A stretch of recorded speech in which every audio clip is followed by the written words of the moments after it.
నా ప్రియ జేడిఎస్ వీక్షకులకు క్రీస్తు నామమున శుభములు తెలియజేయుచున్నాను. ఈ రోజున ఆలోచింపజేసే ఒక సందేశం, రోమాపత్రిక 1వ అధ్యాయం 23వ వచనము. ఈనాటి క్రైస్తవ బోధకులం అని ప్రకటించుకొనుచున్న దుర్బోధకులకు ఒక హెచ్చరిక ఏమిటంటే, దేవుడు అక్షయుడు, అమరుడు, తన మాట చేత సర్వ సృష్టిని కలగజేసిన దేవుని మహిమను యేసు అనే ఒక మనిషికి లేదా నరుడికి లేదా దేవుని సేవకుడికి ఇవ్వడం క్షమింపరాని మహా పాపమని తెలియదా?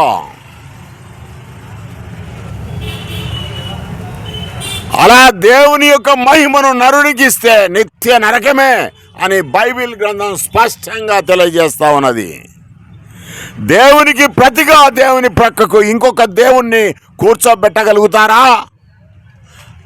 దేవునికి ఇవ్వవలసిన మహిమను, ఘనతను, కీర్తిని, గొప్పతనాన్ని సృష్టింపబడిన నియమింపబడిన యేసుకి ఇవ్వడము సరైనదేనా?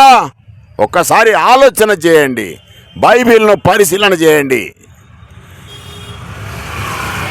ఈ మాటలు దేవుడు దీవించుగాక. ఈ మాటల ప్రకారంగా మీరు జీవించి దేవుని కృపను పొందవలసిందిగా ప్రభు పేరుతో కోరుతూ ఇంతటితో ఈ యొక్క కార్యక్రమాన్ని ముగిస్తున్నాను.